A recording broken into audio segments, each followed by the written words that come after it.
Hi, my name's Amy. Welcome to my YouTube channel, um, which is based on self-development and moving forward from an achy breaky heart. I've been asked to do a YouTube video. What do I do if my ex contacts me during no contact? Now, that's a good question, that is a good question, because a lot of people are kind of torn, like, what do I do? Should I just no contact him back, or because a coach, whoever, or professor, whoever, online told me that, right? And I think there seems to be a lot of misguided concepts of what the no contact rule actually is. Now, the no contact rule is about getting your ex back. That's correct. That's part of the package. You've no went into this no contact thing because you don't want to get your ex back, right? You've obviously done it to get your ex back because there's been a really successful, like a high success rate. But at the same time, you don't want to be that cold and that shut off to the point where your ex just, like, if your ex did contact you and they did, like, pursue you a couple of times and you've just started no talking to them, then the next thing you know, they end up feeling really hurt and really rejected, and they move on to somebody else. And because that's what will happen, they'll end up kind of diving into a relationship with somebody else, because they'll just think that you didn't think they were really worth anything, and you obviously didn't love them. So there's a bit of a grey area with this, and you need to be very careful, right? The no contact rule, I repeat, is about you getting to know you again without the ex, and also to create space between you and the ex for you to think about what's happened, for you to, work out what happened, what went wrong in the relationship, what issues and problems, what insecurities, what barriers, what happened in this relationship that made me less attractive to my ex. Because if you don't recognise that or acknowledge that, then just say you and your ex did get back together pretty quickly. The same issues, the same insecurities, the same barriers, the same blockages, all that's going to return because you don't have any awareness. You don't have any awareness of what's what the cause of it is, because you leave this relationship the victim, and so you want to kind of work through all that and see what your part is, see what the issues were. So your ex, if they contact you during no contact, right? There's obviously a lot of misconceptions, of the no contact rule, and you shouldn't speak to them. It's all right to speak to, like, your ex, right? You just don't contact them. You don't pursue them, right? You need to create space for them to miss you and to start wondering about you. And then what will happen is they'll maybe, at first, they'll probably be like, oh, what's going on here? Because they're used to maybe you chasing them, or you, like, making them feel like like they're your world. So for you not to contact them, it's a bit like, oh, right? So you'll have these kind of misconceptions, and people online saying, if your ex contacts them, it contacts you, you just blank them, you don't speak to them, you just let them kind of suffer. Now, I disagree with that. Because your ex, for whatever reason, the reason why they've maybe split up with you, they are not a bad person, right? Some people, maybe they need to cut off the ex completely, right? And they can use the no contact rule as a way of moving on for this person, right? Like, moving on for this person completely. So like, that was certainly my experience. I needed to move on for this person completely because I knew deep down that the relationship was never going to work. I knew that it was just never going to, it was just going to be one of these relationships that would be running in circles all the time and in and out, on and off, and, confusion and, this, that, and the other. But I had made my decision, and I'd used the no contact rule as a way of repairing myself. Because the thing is with the no contact rule is there's no expectations on your ex during this. A lot of people's like, I'll put this new no contact thing on and I'll get my ex back, and every single person will go into that no contact, like the no contact rule, with that expectation that they'll get their ex, and that's the whole point in it. But the no contact thing isn't about your ex; it's about you. It's about you getting to know you, getting to see your part in things, getting to, look at your insecurities, look at your blockages, look at how you maybe acted in this relationship to lessen the attraction with your ex. That your exes obviously became less attracted and maybe started to question or doubt or started to feel differently in the relationship. That is the main purpose of the no contact rule, but a lot of people don't actually know that. They think it's about this war with their ex. So if your ex contacts you, what is it you do? Well, for one, if your ex was to message you, like, it's about you no contacting them. It's not about your ex no contacting you. That is the whole purpose of it. It's to get your ex back, right? So if your ex kind of contacts you, like, after a week or whatever, right, and they're like, because obviously they're starting to feel the loss of the relationship, they're starting to feel like they're starting to miss you and they're starting to wonder about you. So they will message you or they'll get in contact with you and they will start to, look back and look at the good times and stuff like that. They'll just kind of be wondering about you, right? But remember, you and your ex were close at one point. You shared a lot of intimacy together. You have been really close to each other in a lot of ways. They've treated you really well. You've treated them really well. So this conception, like, when your ex leaves, like, a lot of people, because they were dumped, they see their ex as a bad person. Their ex is not a bad person. They couldn't have been a bad person if you decided to be with this person and love them and commit to them and, stay with this person, right? So it couldn't have been all bad. But the ex contacts you again, as I say, the purpose of no contact rule is to get your ex back. So you don't really want to be, too cold and too rejecting towards them, right? You don't want to be too cold and you don't want to be too rejecting towards them, because that doesn't solve anything. And if you just keep ignoring your ex is going to be like, did this person even care about me? If they found somebody else, are they not even bothered, right? So what happens is it'll get their backs up, and because they'll not be able to deal with the pain and they'll not be able to deal with the rejection, they will just end up, after a few attempts, moving on to somebody else, because they'll need to do something to kind of help them cope with the rejection and how they feel, because they left a person and then they missed that person, started to realise what they had, and they've come back to that person and that person's just giving them the cold shoulder. No. And the no contact rule is about you and your ex pursuing you, no the other way about. So what would you do if your ex did message you? Well, I would suggest, you play it a bit cool, right? So you're not coming across as too, readily available. And, I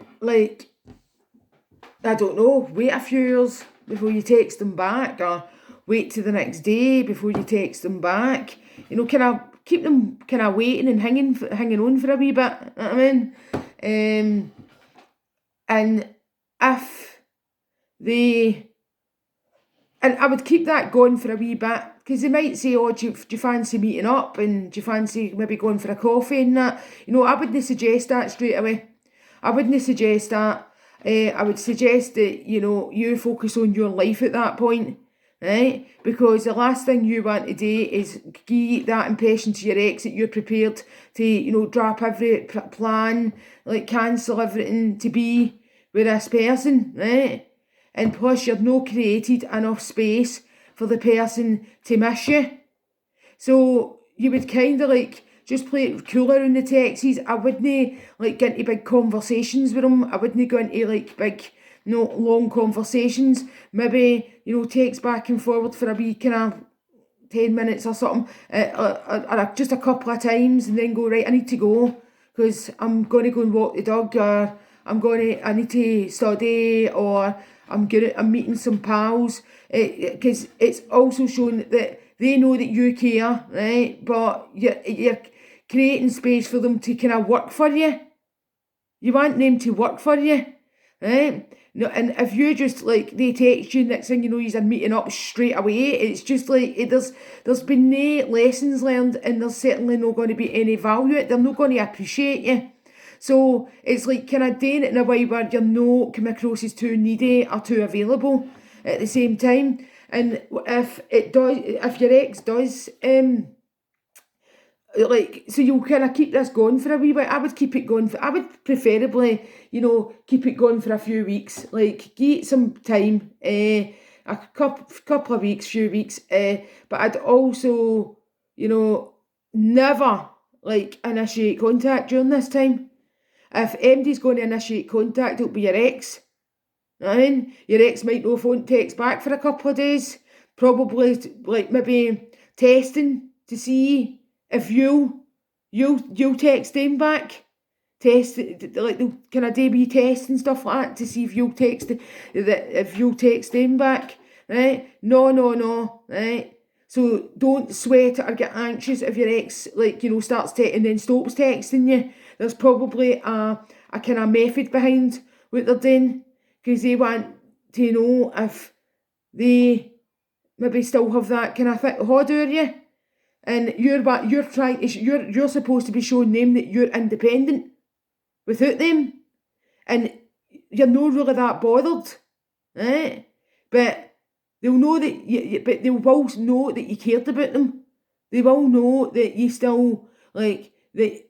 You care about them as a person enough to message them back, but you're not saying I'm available and I need you, right?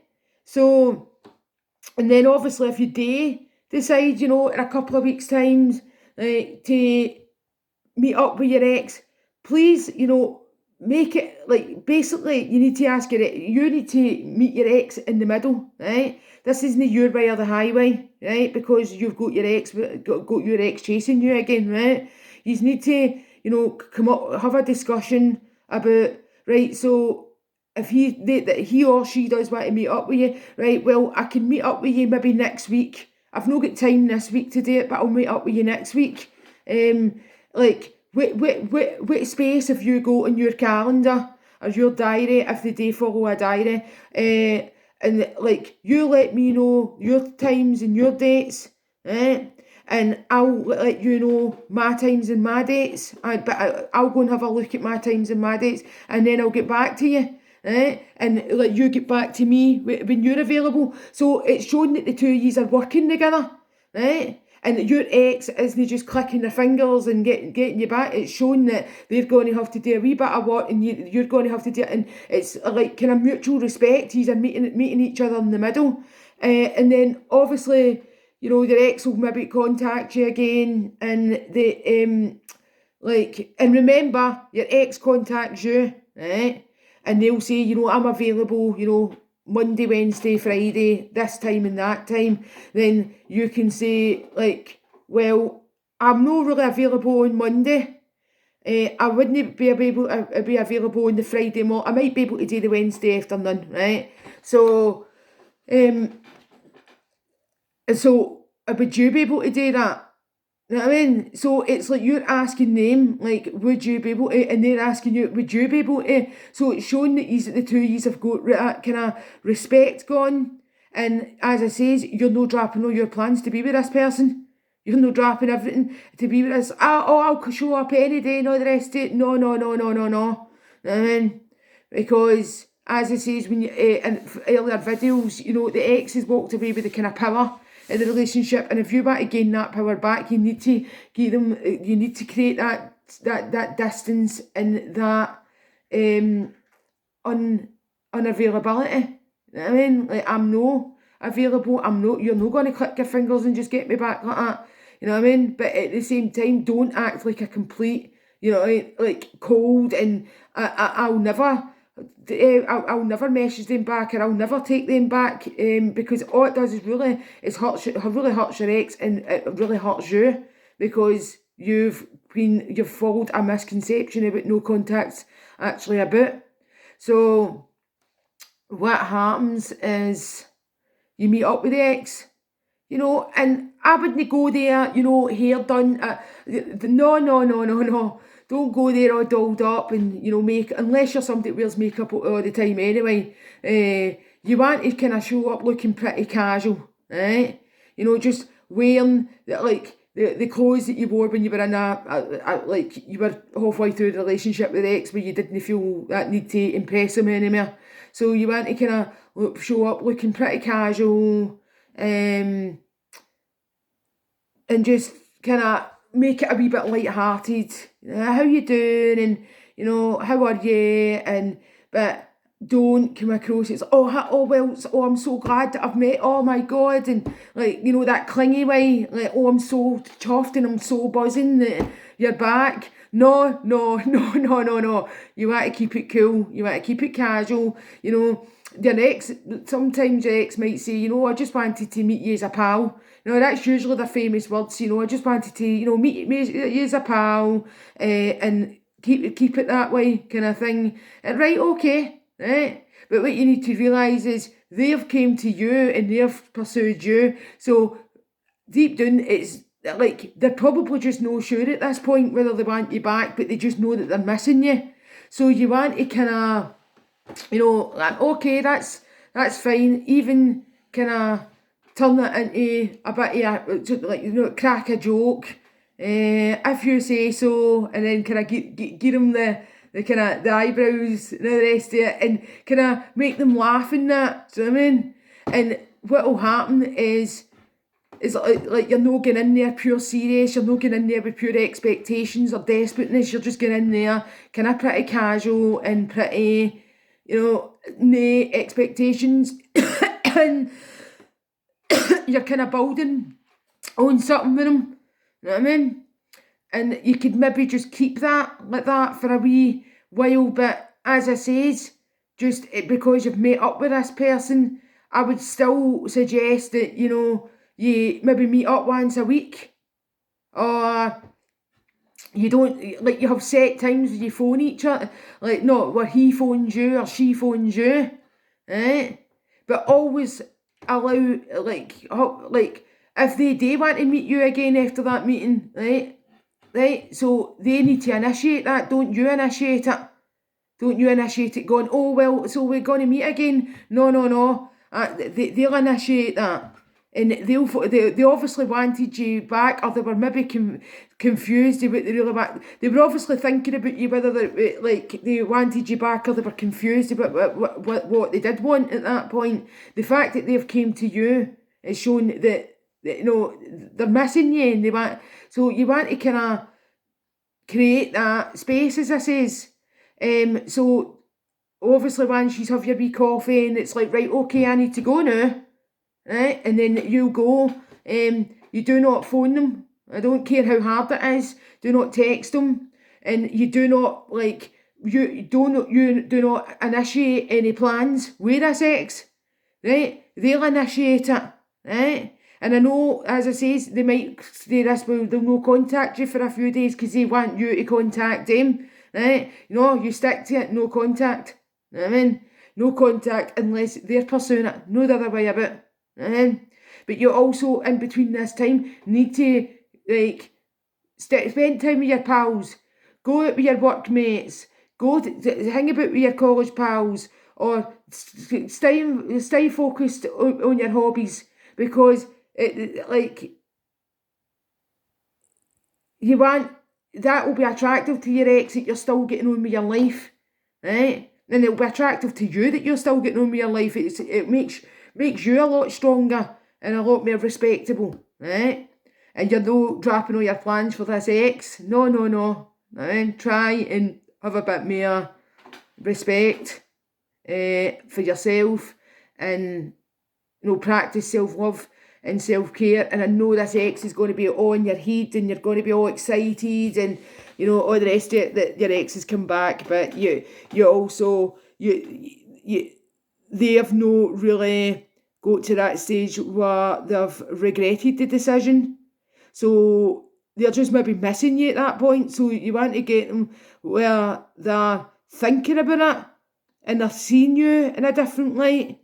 They're seeing you as a fresh person, and obviously you're seeing them in a different light, where it's no neurotic, toxic, impulsive, crazy, all the rest of it. That's kind of a bit horny at the beginning. It's a bit good at the beginning, but it's quite destructive. So I hope this helps, and just boundaries, right? And let your ex work for you. Let your ex work for you if and when they decide to come back. Sometimes, as I says with my case, I don't even know if the guy came back, because I blocked everything. I blocked everything in this guy, but it's only because I knew that I didn't want it. I did want it, and I did, but I just knew it wouldn't work. So the whole blocking this person off of my life completely worked for me. And it was painful, but I was able to work through it, and I just knew it would never work. But if this is somebody that you want back, then I would suggest that you follow these guidelines, and just remember it's about your happiness, not about theirs, but also meeting them in the middle and having a bit of respect for each other, and showing them that what they're missing, and not just waiting at the phone, waiting for them to phone, and then you're picking up the phone straight away, you're replying to texts straight away, or you're meeting up with them, and you're just coming across as just too available. No. And let them pursue you and work for you. And as I says, if there is days that maybe go by and they don't message you and that, it's probably because they're wanting you to message them back. And that's not what's going to make them want you. Like, with you just chasing them, what will make them want you is your absence, because absence makes the heart grow fonder. And I hope this helped. So thank you. Have a good day. Keep shining, people. Bye.